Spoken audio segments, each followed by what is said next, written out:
Good morning student, कैसे हैं सब लोग। आज बहुत दिनों बाद आपके लिए हिंदी का टॉपिक, क्योंकि परीक्षा का समय है और मुझे लगता है कि ये टॉपिक इम्पोर्टेंट है, इसलिए मैं आपके लिए ये टॉपिक को क्लियर करते हैं। ठीक है, सबसे पहले आज का टॉपिक जो हम लिखेंगे नाम उसका, वो है वाक्य। वाक्य ये टॉपिक से क्वेश्चन बनने के आसार बहुत ज़्यादा रहते हैं और अभी तक बना भी है इससे। ठीक है, तो कॉन्सेप्ट क्लियर रखेंगे। अगर कॉन्सेप्ट क्लियर रहेगा तो कॉन्फिडेंस रहेगा और वही एग्ज़ाम हॉल के अंदर जाएगा आपके साथ। ठीक है, तो क्या होगा वाक्य, कैसे वाक्य का निर्धारण करेंगे, किस प्रकार का वाक्य है, ये सभी क्वेश्चन आपके मन में होंगे। तो ये डाउट हम क्लियर करते हैं आज। सबसे पहले तो ये है कि वाक्य किसे कहते हैं। आपने देखा होगा भाषा की सबसे छोटी इकाई तो ध्वनि है, फिर भाषा की सबसे छोटी लिखित इकाई उसको वर्ण कहते हैं और उसके टुकड़े भी नहीं हो सकते। ठीक है, तो वर्ण से वर्णमाला बनी और वर्णमाला में स्वर और व्यंजन आपने पढ़ा होगा। तो जब वर्ण बने तो फिर वर्णों से मिलकर आपने शब्द पढ़ा, तो शब्द भेद आपने बहुत सारे पढ़े। फिर शब्दों से मिलकर अब बनेगा वाक्य, तो शब्दों के व्यवस्थित क्रम को वाक्य कहते हैं। ठीक है, जब शब्द मिलेंगे तो उसका अगर सुटेबल अरेंजमेंट होगा तो उसे ही वाक्य कहेंगे। तो शब्दों के व्यवस्थित क्रम को वाक्य कहते हैं। ठीक है, तो परिभाषा आपको लिखने की तो लिख सकते हैं आप। तो व्यवस्थित क्रम, व्यवस्थित क्रम, तो व्यवस्थित क्रम वाक्य कहलाता है। ठीक है, और इसको आप लोग अपने हिसाब से लिख सकते हैं। ठीक है, तो सार्थक शब्दों का व्यवस्थित क्रम वाक्य कहलाता है, ये आप बोल सकते हैं। ठीक है, तो व्यवस्थित क्रम कैसा, सार्थक शब्दों का, सार्थक शब्दों का व्यवस्थित क्रम, सार्थक शब्दों का व्यवस्थित क्रम वाक्य कहलाता है। और अब ये वाक्य कितने प्रकार का होता है, किस तरह इसका वर्गीकरण करना है, वो हम देखते हैं। सबसे पहले आपको बताना होगा कि वाक्य के भाग कितने होते हैं। तो कोई भी वाक्य है वो दो भागों में बटा होता है। ठीक है, पहले तो आपको सबसे पहले इसकी परिभाषा समझनी होगी। परिभाषा आपको बता दी गई है कि सार्थक शब्दों का व्यवस्थित क्रम वाक्य कहलाता है। और इसके लिए कोई भी वाक्य आप बोलते हैं, एक लाइन बोलते हैं आप लोग, तो वाक्य तो होता है, वो समझ में आता है हमें। ठीक है, लेकिन वो ग्रामेटिकली एरर है उसमें, उसको चेक करने के लिए कैसे करना है। ठीक है, तो भैया वो बता रखा है उसने, व्यवस्थित क्रम को हम वाक्य कहेंगे। जैसे एग्जांपल लेंगे, बाजार से एक फूलों की माला लाओ। ठीक है, तो जैसे एक एग्जांपल है, बाजार से एक फूलों की माला लाओ, बाजार से एक फूलों की माला लाओ। तो ये एक वाक्य दिख रहा है। ठीक है, ये एक वाक्य है और इस वाक्य में कितनी शुद्धि है, ये वाक्य कहाँ से गलत है। देखो, बाजार से एक फूलों की माला लाओ, दिखने में तो ये वाक्य, लेकिन ग्रामर के अकॉर्डिंग ये वाक्य नहीं है, क्योंकि इसमें व्यवस्थित क्रम का अभाव लग रहा है। ठीक है, होना क्या चाहिए, बाजार से फूलों की एक माला लाओ, बाजार से फूलों की एक माला लाओ, ये होना चाहिए। मतलब ये आपस में आगे पीछे आ रखे हैं, ये व्यवस्थित क्रम इसका नहीं था, इसलिए ये वाक्य नहीं है और ये सरल वाक्य है। तो ये कभी कभी आपको पूछा जाएगा, वाक्य शुद्धि में आपसे पूछेगा वो कि ये वाक्य सही है कि नहीं। तो आपने देखना है कि वो क्या है। एक फूल की माला कहाँ होती है, फूलों की एक माला हो सकती है। ठीक है, और अब यही वाक्य कितने भागों में बटेगा, किसी भी वाक्य के दो भाग होते हैं भाई। ठीक है, तो अब आएगा वाक्य के भाग, वाक्य के भाग, ये अंग। ठीक है, तो वाक्य के भाग या अंग दो होते हैं भाई। कितने होते हैं, दो। किसी वाक्य के दो अंग होते हैं। एक होता है आपका, देखिए, एक होता है उद्देश्य, एक होता है आपका विधेय। यहां से भी क्वेश्चन बन जाएगा, कोई जरूरी नहीं है कि आपको कोई टफेस्ट लाइन ढूंढनी एग्जाम के लिए, बन जाएगा कि उद्देश्य छांटिए विधेय छांटिए। तो वाक्य के दो अंग होते हैं, उद्देश्य और विधेय। उद्देश्य क्या होता है, उद्देश्य वो होता है जिसके बारे में बात की जाती है। ठीक है, अगर मैं बोलूं सचिन अच्छा खिलाड़ी है, सचिन अच्छा खिलाड़ी है, तो ये वाक्य जितना ही बड़ा है छोटा है, इसके दो ही भाग होने हैं। एक तो जिसके बारे में बात हो रही है और उसके बारे में क्या बात हो रही है, दो भागों में बटा है। ठीक है, तो सचिन जो है बात किसके बारे में हो रही है, सचिन के बारे में, और क्या बात हो रही है, अच्छा खिलाड़ी है। तो दो लाइन खींची मैंने, तो वाक्य के दो ही भाग होने हैं। ठीक है, एक तो जिसकी बात हो रही है उसे उद्देश्य कहेंगे, और क्या बात हो रही है उसे क्या कहेंगे, विधेय कहेंगे। ठीक है, तो सचिन अच्छा खिलाड़ी है, इसमें सचिन उद्देश्य हो गया और विधेय हो गया खिलाड़ी। अगर मैं बोलूं राधा गीत गाती है, राधा गीत गाती है, इसमें बात किसकी हो रही है, राधा की। तो राधा क्या है, आपका उद्देश्य है, और शेष क्या है, आपका विधेय है।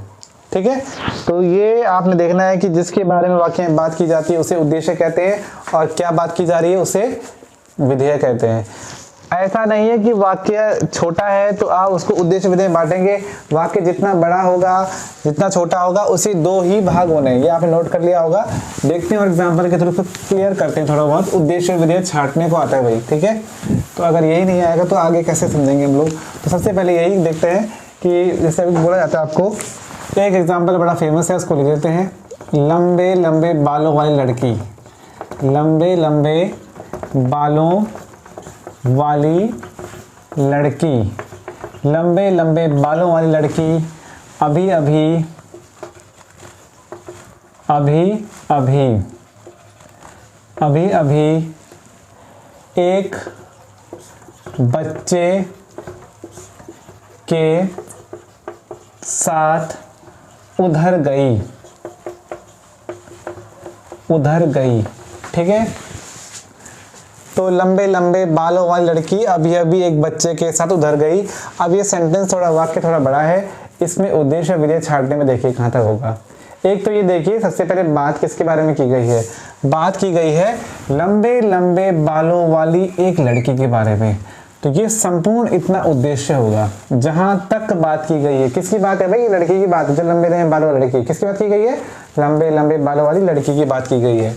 और क्या बात की गई है, वो सारा विधेय होगा। ठीक है, तो ये आपका उद्देश्य है और ये आपका क्या है, विधेय है। सब्जेक्ट और प्रेडिकेट सुना होगा आपने इंग्लिश में, तो उसी की बात चल रही है। ठीक है, तो ये उद्देश्य है, तो ये क्या है, विधेय है। ये हम इतना समझ लें तो समझ में आ गया होगा, जिसकी बात की जाती है उसे उद्देश्य कहेंगे, और क्या बात की जा रही है, सारा विधेय होगा।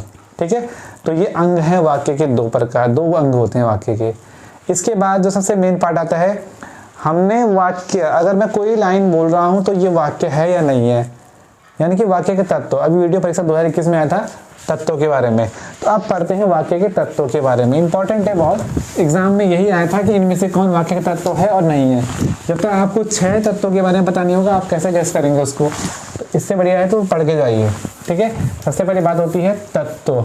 तो मैं अब बता रहा हूँ वाक्य के तत्व, वाक्य के तत्व। ठीक है, वाक्य के तत्व, सबसे पहले बात है तत्व। वाक्य का तत्व मतलब वाक्य किससे मिलके बना है, क्या वाक्य के लिए जरूरी है। जैसे हमारा शरीर 5 तत्वों से मिलके बना है। ठीक है, जल अग्नि वायु आप बोलते हो, तो इस तरह से वाक्य भी किन चीज से मिलके बना है, क्या जरूरी है वाक्य के लिए, एक आदर्श वाक्य के लिए। ठीक है, तो वाक्य के 6 तत्व होते हैं। पहली बात तो यही इंपॉर्टेंट है कि वाक्य के तत्व कितने होते हैं, 6 होते हैं भाई। ठीक है, क्वेश्चन आपसे आराम से पूछ लेगा वो, वाक्य के तत्व बताइए, तो आपने बताना है वाक्य के 6 तत्व होते हैं। सबसे पहला तत्व है उसका सार्थक होना। तो सार्थकता वाक्य का पहला तत्व है। सार्थकता जानते होंगे, मीनिंगफुल वर्ड्स इसमें होने चाहिए। ठीक है, अगर आप बोलते हैं कि भैया चाय वाय हो जाए, तो चाय वाय हो जाए समझ में तो आ गया हमें, लेकिन ज़रूरी नहीं है कि वो वाय को बोलना जरूरी नहीं था, ये निरर्थक शब्द यूज़ किया आपने। ठीक है, तो चाय वाय हो जाए, जैसे हम बोलेंगे सार्थकता, ऐसे पता चलेगा चाय वाय, भाई चाय तो होता है लेकिन वाय क्या होता है ये समझ नहीं। सेंटेंस को आकर्षक बनाने के लिए हम इसका यूज़ कर लेते हैं, लेकिन इसका कोई मतलब नहीं है, तो वो एक आदर्शता की डिमांड नहीं है, वो तत्व में नहीं आता। सार्थक होना चाहिए सेंटेंस में जो भी लिखोगे आप। ठीक है, दूसरा होता है इसका योग्यता। योग्यता, पहला तत्व सार्थकता है, दूसरा योग्यता है। योग्यता से मतलब समझ गए होंगे आप लोग, यानी कि योग्य, एलिजिबिलिटी। जैसे आपका जो पेपर है उसको भरने के लिए आपने क्या एलिजिबिलिटी आपकी, आपको 12th पास होना चाहिए, बीए पास, मैचिंग ना, उस सब्जेक्ट की मैचिंग, उस पेपर की डिमांड क्या है। तो एक वाक्य में योग्यता क्या है, अगर मैं चाय बोल रहा हूँ तो चाय के साथ खाना नहीं बोलेंगे आप, क्या बोलेंगे, चाय पीना बोलते हो आप। तो यानी कि उसके योग्य शब्द उसमें होने चाहिए, योग्यता होनी चाहिए शब्दों में, ठीक है। समझ तो हम जाते हैं कुछ भी, हम बोलते हैं चलो चाय खा के आते हैं, या मैं खाना नहीं पी रहा हूँ आज, तो कुछ भी बोल लेते हैं आप लोग, लेकिन उसका एक जब ग्रामर में देखेंगे तो उसका एक अलग सा ही इम्पैक्ट होगा, वो गलत चला जाएगा आपका, ठीक है। छोटी छोटी बातें हैं, जो हिंदी भाषी लोग हैं, हिंदी स्कूल से पढ़े हुए, वो तो समझते हैं इतनी बातें, इसमें कोई, वो आराम से इसको क्लियर कर लेंगे, लेकिन जो इंग्लिश मीडियम से आते हैं उनको थोड़ी दिक्कत है। तो इन चीज़ों को ध्यान रखना है अपने। तो पहला सार्थकता है, दूसरा योग्यता है, तीसरा है आकांक्षा। तो आकांक्षा, आकांक्षा का मतलब क्या है, आकांक्षा मतलब होता है इच्छा, क्या होता है, इच्छा। वाक्य को सुनकर ऐसा लगना चाहिए कि वो कंप्लीट है, ठीक है। आपके मन में या श्रोता के मन में या पाठक के मन में कोई भी क्वेश्चन उसमें नहीं होना चाहिए। जैसे हमने बोल दिया भाई खेल रही थी, अब खेल रही थी, आपके मन में आया भाई किसकी बात कर रहे हैं, कौन खेल रही थी और क्या खेल रही थी, ठीक है। तो ये वाक्य अपने आप में आकांक्षा की पूर्ति नहीं कर रहा है, ये सेटिस्फाई नहीं कर रहा है आपको, ठीक है। तो वाक्य ऐसा चाहिए जो कंप्लीट सेंस दे दे, जो पूरा सेटिस्फाई कर दे, संतोषजनक हो जो पूरा, ठीक है। तो ये आकांक्षा की इसमें कमी है। तो वाक्य के तत्व 3 हो गए होंगे, एक सार्थकता है, दूसरा योग्यता है, तीसरी आकांक्षा है। चौथा देखिए भाई, चौथा क्या है, चौथा होगा आपका निकटता, ठीक है। निकटता, निकटता मतलब होता है वाक्य लिखते समय भी उसमें शब्दों में निकटता होनी चाहिए और उसमें बोलते समय निकटता होनी चाहिए, ठीक है। जैसे मैं बोलूँगा भारत एक महान देश और है, तो ये वाक्य ग्रामर के अकॉर्डिंग गलत हो गया, निकटता इसमें प्रॉपर नहीं है, बोलते हुए होनी चाहिए भारत एक, ठीक है। तो इस तरह से वाक्य गलत है क्योंकि इसमें एक निकटता नहीं है, ठीक है। होना ये चाहिए कि अगर आपको लिखना है तो एक प्रॉपर गैप हो, भारत एक महान देश है, एक महान देश है, ठीक है। मैं ज़्यादा नीचे नहीं लिख रहा हूँ क्योंकि नीचे आएगा नहीं, वो कट रहा होगा नीचे, इसलिए इसको मैं नहीं लिख दिया। देखो तो एक निकटता इसमें विशेष गुण है इसका कि निकटता उतनी हो, एक प्रॉपर हो मतलब, ठीक है। तो बोलते हुए भी निकटता होनी चाहिए वाक्य में और लिखते हुए भी निकटता होनी चाहिए, ठीक है। तो 4 तत्व हो गए और 5वें तत्व की बात करते हैं तो वह आएगा आपका क्रम, ठीक है। तो किस तरह से होगा वो क्रम देखिए। सबसे पहले है पदक्रम, जैसे 5वां है पदक्रम, 5वां है पदक्रम, ठीक है। पदक्रम ये होना चाहिए, राधा गीत गाती है, समझ में आ रहा है, राधा गाती है गीत, ये भी एक सेंटेंस है, लेकिन नहीं, एक सीक्वेंस होना चाहिए, राधा गीत गाती है, यानी कि कर्ता प्लस कर्म, ठीक है। कर्ता प्लस ये होगा आपका फॉर्मेट होता है इसका कर्ता, ठीक है। आप बोलेंगे कर्ता प्लस कर्म प्लस क्रिया, हिंदी में ये सीक्वेंस चलता है, कर्ता प्लस कर्म प्लस क्रिया। जैसे राधा गीत गाती है, राम क्रिकेट खेलता है, तो कर्ता पहले फिर कर्म फिर क्रिया, इस तरह से सीक्वेंस होना चाहिए, ठीक है। तो पदक्रम का पालन करते हुए भी होना चाहिए, ठीक है। और छठा है आपका अन्वय, छठा क्या है, अन्वय, अन्वय। इसका मतलब है कि वाक्य में लिंग वचन कारक का ध्यान रखना चाहिए, ठीक है। तो वही बात है इसमें, तो यानी कि आप अगर बोलोगे कि बालक खेलने गई, तो ये वाक्य गलत हो गया, इसमें आप जानते हो गया होना चाहिए था, तो ये सही सीक्वेंस में नहीं आ रहा है, लिंग वचन कारक का ये पालन नहीं कर रहा है, अन्वय का पालन इसमें होना चाहिए। जैसे हम कभी सेंटेंस लेते हैं बालक और बालिकाएं गई, अगर हम ये बोलेंगे बालक व बालिकाएं, बालक व बालिकाएं गई। क्या ये अब सही हो गया? अभी भी गलती है, वचन की गलती है, ठीक है। क्या होना चाहिए था? बालक व बालिकाएं, बालक व बालिकाएं गए, ठीक है। तो इस तरह से इसमें वचन का ध्यान रखना है आपने, ठीक है।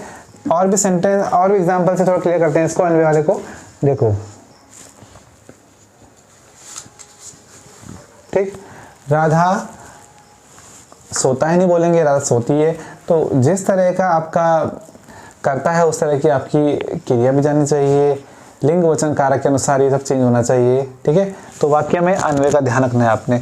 तो ये हमारे 6 तत्व हैं। वाक्य के 6 तत्व आपने पढ़े। सबसे पहले आपने पढ़ा, बोलिए, सार्थकता। पहला आपने सार्थकता पढ़ा। कभी कभी ये देगा आपको इन 6 में से कौन नहीं है, कौन है, ठीक है, एक अलग से दे देगा वो 6 के नाम बता के, आपको ध्यान रखना है, ये आरख का क्वेश्चन है। और कभी कभी बोलेगा कि इसमें किसकी कमी है, तो सार्थकता की कमी है कि किसकी, वो ध्यान रखना है। दूसरा था आपका सार्थकता के बाद क्या पढ़ा था आपने? दूसरा पढ़ा था आपने ये योग्यता। तीसरा है आकांक्षा। चौथा है आपका, चौथा ये था आपका जो निकटता, ठीक है, निकटता। चौथा निकटता। पांचवा ये पदक्रम। छठा है अन्वय, ठीक है। तो इस तरह से ध्यान होना चाहिए कि क्या पढ़ा और कैसे पढ़ा, तो उसमें देखिए आप लोग अन्वय। तो ये 6 आपको पता होना चाहिए कि यही होते हैं जी, इसके अलावा नहीं करना कुछ भी, ठीक है। तो ये भी चल जाएगा। इसके बाद अगर हमने वाक्य के भाग पढ़ लिए, वाक्य के हमने तत्व पढ़ लिए, तो अब बात आती है वाक्य के प्रकार की, ठीक है। तो नोट कर लिया होगा, मैं इससे एग्जाम्पल अलग से कराऊंगा आपको जब ग्रामर का तो एक ही रूल है, ग्रामर और गणित का एक ही रूल है। तभी आएगी जब बहुत सारे एग्जाम्पल सॉल्व होंगे या अभ्यास करोगे उसका, बिना अभ्यास के नहीं आएगा, ठीक है। अगर खाली 2+3 करके 5 होता है, इससे अगर आपको पूरा जोड़ आ गया तो ऐसा भी नहीं हुआ होगा। बहुत सारे जोड़ के आपने क्वेश्चन किए होंगे, इसी में आपने बहुत सारे वाक्य के छांटने हैं, शुरू में गलतियाँ होंगी लेकिन एक टाइम पे सही हो जाएंगे वो सब, ठीक। अब चलते हैं सबके साथ बात करने के लिए, और है अब है वाक्य के प्रकार। वाक्य के प्रकार, ठीक है। तो वाक्य के प्रकार की बात करूं तो अर्थ के आधार पर वाक्य 8 प्रकार का होता है, और अगर बात करूं मैं रचना के प्रकार का तो इसके बेस पे 3 प्रकार का होता है वाक्य, ठीक है। एग्जाम में जो थोड़ा सा बच्चों को टफ जार डिमांड रहती है वो रचना के आधार पे है कि रचना के आधार पर बता दीजिए। तो सबसे पहले वैसे चलेंगे पूरा, लेकिन अभी हम पढ़ेंगे अर्थ के आधार पे, ठीक है। तो वाक्य के प्रकार सबसे पहले पढ़ेंगे अर्थ के आधार पे वाक्य। बात करूं मैं अर्थ के आधार पर,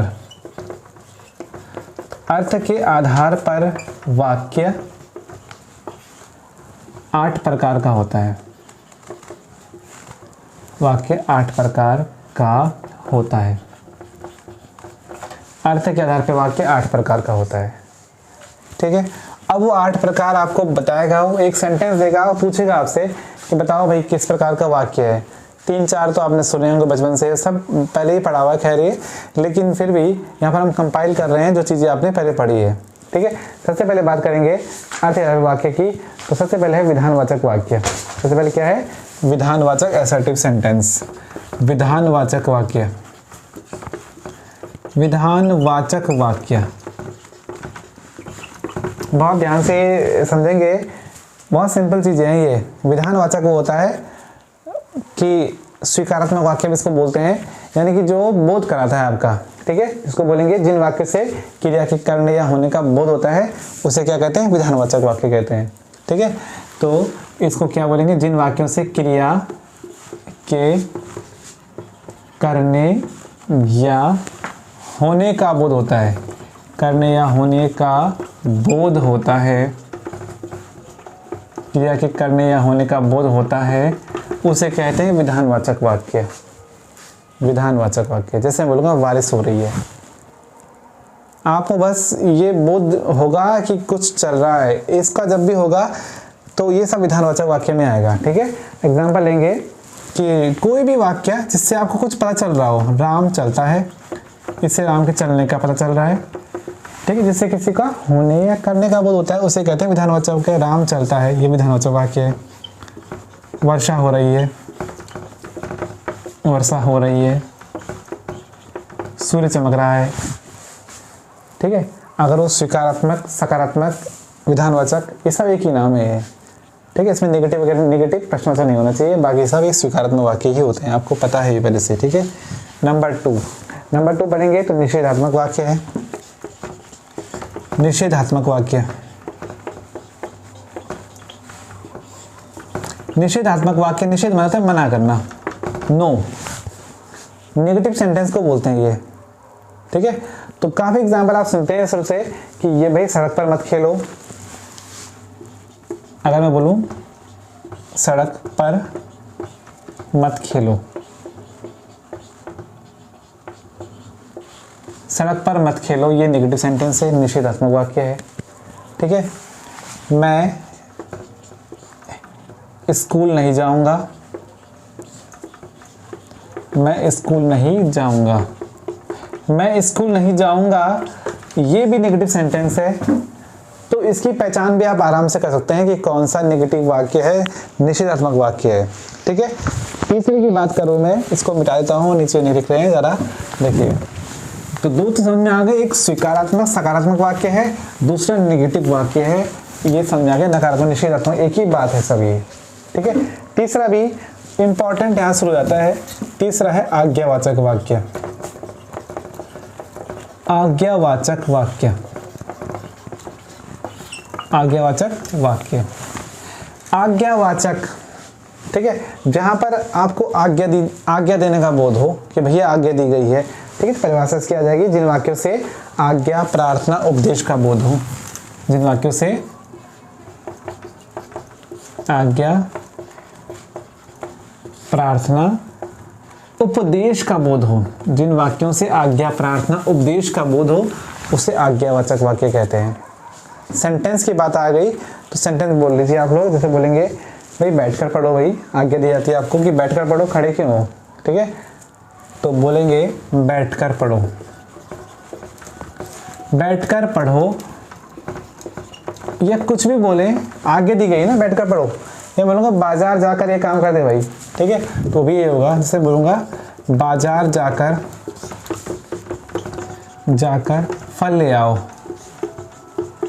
आगे दी गई है बाजार जाके फल ले आओ, या मेरी कॉपी वहाँ रखी है उसको ले आओ। कुछ भी बोलेंगे हम लोग इन चीज़ों में, जहाँ पर आपका आगे का बोध होगा उसे क्या कहेंगे, आज्ञावाचक वाक्य कहेंगे। ठीक है, और एग्जाम्पल हम ले सकते हैं, एग्जाम्पल देखते हैं हम लोग, और इसमें हम लोग लेंगे एग्जाम्पल, अपना पाठ याद करके लाना भाई।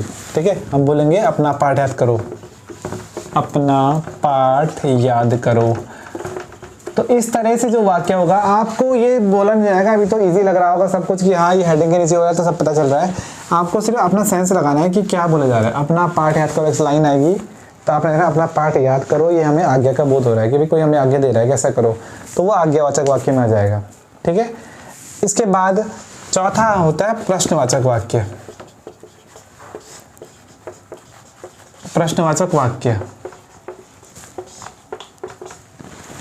प्रश्नवाचक को बोलते हैं आप इंटेरोगेटिव। इसमें क्वेश्चन मार्क लगाना बहुत जरूरी होता है। जब आपसे कोई क्वेश्चन पूछ जाएंगे, क्वेश्चन का बोध होगा या प्रश्न का बोध होगा, तो वहाँ पर प्रश्नवाचक वाक्य आएगा। एग्जाम्पल आप ले सकते हैं इसमें, सिंपल सा लेते हैं एग्जाम्पल, ठीक है, ताकि समझ में आ जाए ये। ठीक है, जैसे हम बोलते हैं क्या मोहन यहाँ आया था, क्या मोहन यहाँ आया था, क्या मोहन यहाँ आया था, क्वेश्चन मार्क लगा होना चाहिए, ये जरूरी है। दूसरा एग्जाम्पल हम लेते हैं इसमें, आपका क्या नाम है, या आपका नाम क्या है, आपका नाम क्या है, आपका नाम क्या है। ठीक है, ऐसे नहीं लिखेंगे, क्वेश्चन मार्क लगा होना चाहिए, तभी वो सही जाएगा। क्वेश्चन एक बार आया था तो बच्चों ने पहले ही पढ़ा और पहले लगा टिक लगा दिया, ऐसा नहीं। नीचे और ऑप्शन पढ़िए जहाँ पर पूरा जो क्वेश्चन मार्क से जिसमें लगा हो उसको आप आंसर करेंगे। ठीक है, तो ये प्रश्नवाचक हो गया। तीसरा ले लेंगे इसमें, थर्ड देखो, थर्ड कौन सा है, प्रश्नवाचक भी हो गया, ठीक है, एग्जाम्पल 2 ही काफ़ी है। अब लिखेंगे इच्छावाचक, 5वां।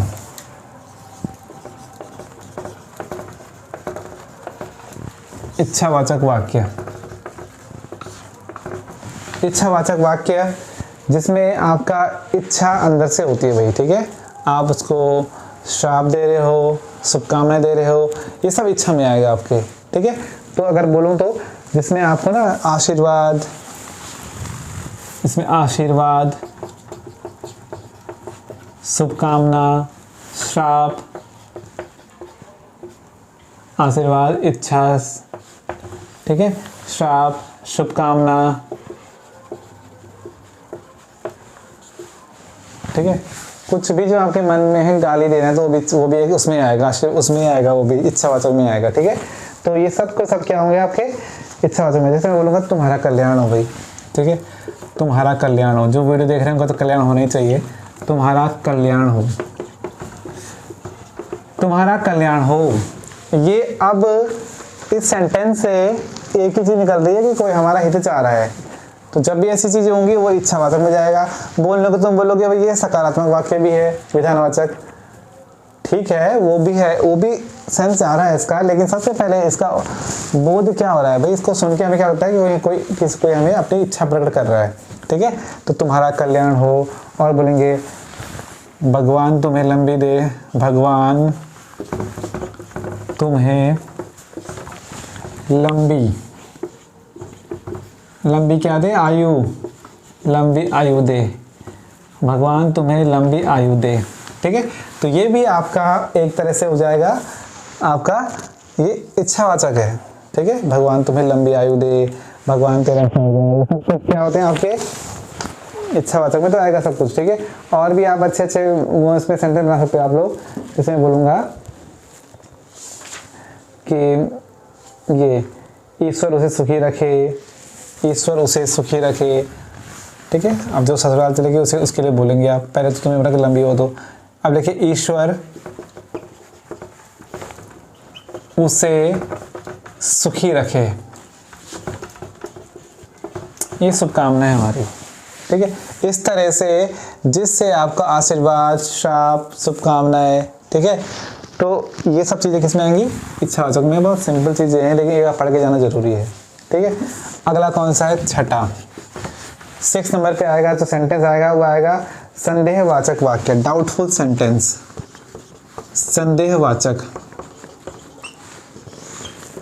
संदेहवाचक वाक्य, डाउटफुल, जिसमें संदेह व्यक्त हो, ऐसा होगा नहीं होगा, ठीक है। शायद शाम को वर्षा हो जाए, ठीक है, तो देखो शायद शाम को वर्षा हो जाए, शायद शाम को वर्षा हो जाए, शायद संदेह को बता रहा है ये, ठीक है। ऐसे वाक्य जहाँ पर संदेह व्यक्त हो, वहाँ पर संदेहात्मक उसको वाक्य कहते हैं। जैसे हम बोलते हैं हो सकता है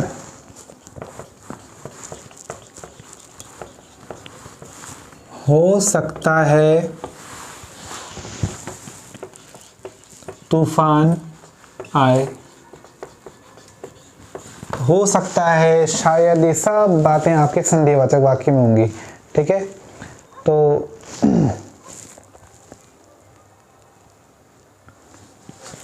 शायद कल मैं मुख्यालय के बाहर जाऊं, इस तरह से वाक्य जहाँ पर आप शायद, संदेह, हो सकता है, संभवतः, इन शब्दों का यूज करते हो, वो शब्द कहीं में आएंगे, वो आपके संदेहवाचक वाक्य में आएंगे, ठीक है। तो भैया ऐसे कोई दिक्कत इसमें होनी नहीं चाहिए तुम लोगों को, ठीक है, क्योंकि ये जो शब्द लिखा हुआ है इसी पे डिपेंड ये वाक्य कर रहे हैं, इसमें कोई अलग से थ्योरी निकल के नहीं आ रही है उसमें, ठीक है। बताने का है बस तुम्हें कि वाक्य अर्थ के आधार पे 8 प्रकार के होते हैं, जिसमें से 6 तुमने देख लिए। अब 7वां और 8वां रह गया है, ठीक है। 7वां होता है विस्मयादि बोधक, विस्मयादि बोधक वाक्य, विस्मयादि बोधक वाक्य, ठीक है। तो इंक भरने की बारी आ गई, इंक भरते हैं जरा इसमें, विस्मयादि बोधक।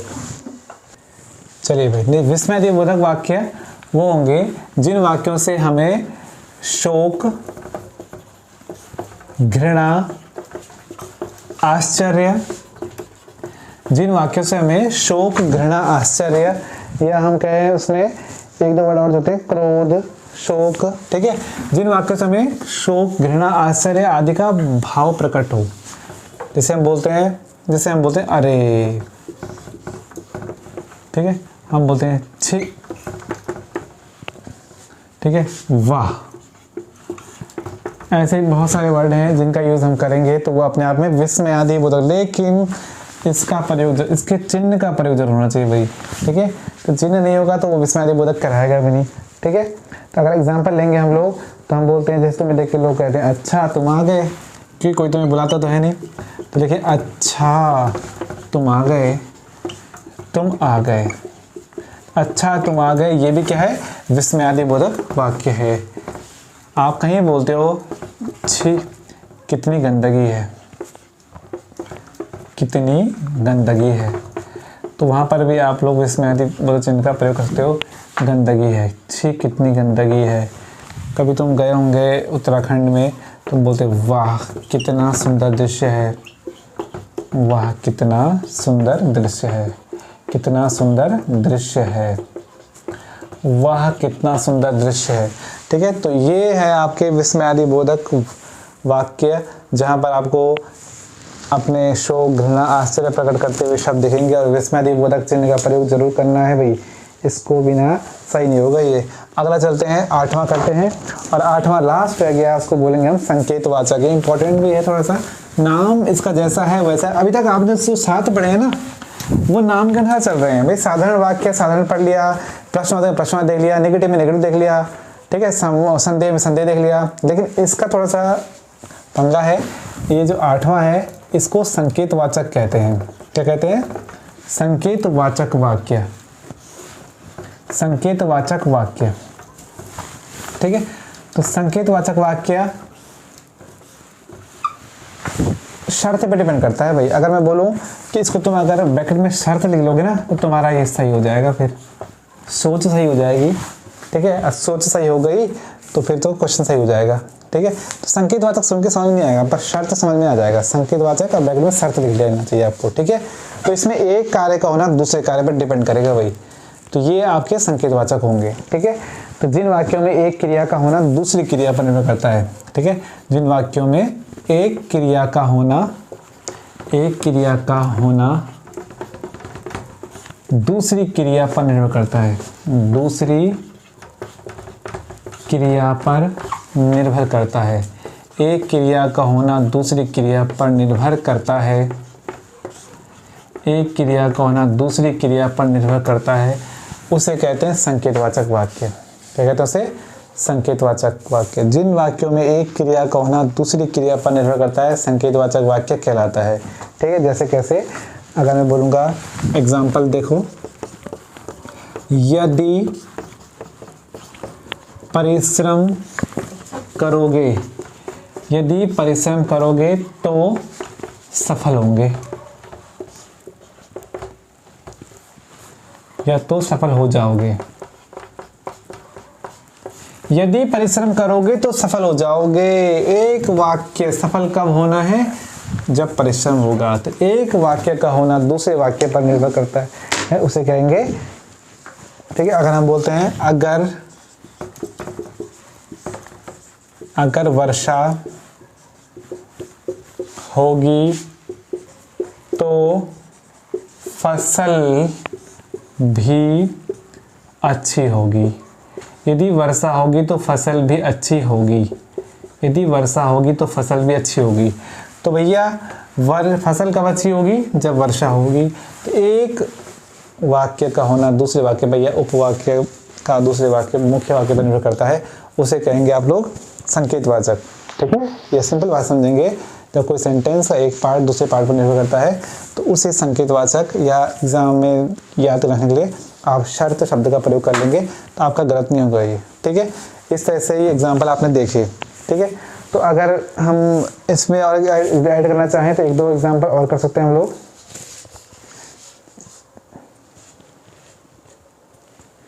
जैसे हम बोलते हैं यदि पिताजी आ जाते तो मेरी समस्या का समाधान हो जाता।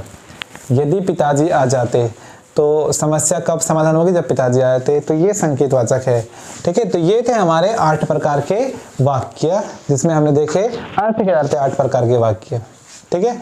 अगर मुझे इसके नेक्स्ट, अगर मैं दोनों पार्ट से मैं इसमें बता सकता था आपको, मैं इसके बाद आपको रचना के आधार पे सरल, संयुक्त और मिश्र वाक्य बता सकता था, लेकिन ये थोड़ा सा एक वीडियो में आपको थोड़ा कन्फ्यूज भी कर देगा। तो पहले ये अर्थ के आधार पर पढ़ लीजिए आप, ठीक है। थोड़ा एग्जाम्पल ले लेते हैं 1-2, आप मुझसे देखते हैं आपने कितना सीखा है। तो 8 वाक्यों के हम थोड़ा सा एग्जाम्पल देख लेते हैं, 3-4 एग्जाम्पल देख लेते हैं। अगर आपको आ गया, अगर आपने आंसर कर दिए तो यानी कि आपको समझ में आ गया, ठीक है। तो मैं आपसे एक्सरसाइज यहीं पर कुछ पूछ देता हूँ, नहीं तो अगली वीडियो लेके आएंगे एक्सरसाइज की हम, ठीक है। तो 1-2 क्वेश्चन ले लेते हैं आपसे बस पूछने के लिए, ठीक है। अगर मैं बोलूँ आपकी यात्रा मंगलमय हो, कौन सा वाक्य है। अभ्यास के कुछ क्वेश्चन करते हैं, अभ्यास। अगर मैं बोलूं आपकी यात्रा मंगलमय हो, आपकी यात्रा मंगलमय हो, तो ये कौन सा वाक्य है बच्चों, बताइए। तो आपकी यात्रा मंगलमय हो, ठीक है। तो ये आपको शुभकामनाएं दे रहे हो, आप इच्छा व्यक्त कर रहे हो, तो इच्छावाचक वाक्य नहीं हो गया ये, इच्छावाचक। आपकी यात्रा मंगलमय हो, ये इच्छावाचक वाक्य है, ठीक है। अगर मैं बोलूं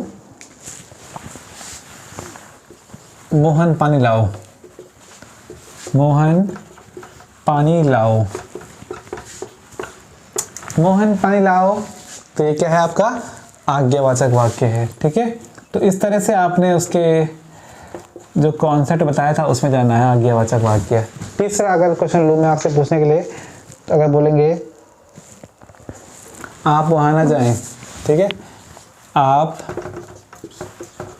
वहाँ ना जाएं। अगर मैं बोलूँ आप वहाँ ना जाएं, ठीक है, तो ये भी क्या है, निषेधवाचक वाक्य, नेगेटिव है ये, निषेधवाचक, निषेधवाचक वाक्य, ठीक। और अगर आपको पूछें कि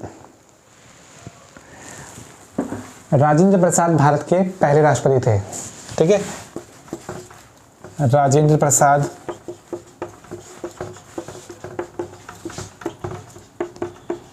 भारत के पहले राष्ट्रपति थे, भारत के पहले राष्ट्रपति थे, राजेंद्र प्रसाद भारत के पहले राष्ट्रपति थे। ये वाक्य क्या बता रहा है भाई आपको, राजेंद्र प्रसाद भारत के पहले राष्ट्रपति थे या जवाहरलाल नेहरू पहले प्रधानमंत्री थे, ये हमें सूचना दे रहा है, ये कुछ बता रहा है। जो कोई बताता है तो हमारा क्या होता है, वो बोलिए, उसे कहते हैं हम लोग, जो पहला प्रकार था आपका, पहला प्रकार क्या था आपका, विधानवाचक वाक्य, ठीक है। तो विधानवाचक वाक्य है, ये सूचना दे रहा है आपको काम के होने, विधानवाचक, कोई भी सूचना देता है विधानवाचक वाक्य कहलाता है, ठीक है। इस तरह से आप पे जो भी सेंटेंस आएगा आपने उसको पढ़ना है और आपने देखना है कि वो अर्थ के आधार पे 8 प्रकार जो बताए हैं वो इसमें से किसका भाग हो सकता है, ठीक है। तो रचना के आधार पे हम अगली वीडियो में करेंगे, अगली वीडियो में हम एक्सरसाइज भी करेंगे, मिक्स एक्सरसाइज, ठीक है। तो अब बताएंगे आप लोग कमेंट करके कि आपको कैसा लगा वीडियो, ठीक है। काफ़ी दिनों बाद एग्ज़ाम को ध्यान रखते हुए मैंने कहा कि एक वीडियो बच्चों के भी जानी चाहिए, ठीक है। तो कैसा लगा आपको कमेंट करके आप बताएंगे, ठीक है। आज के लिए इसमें इतना ही, थैंक यू।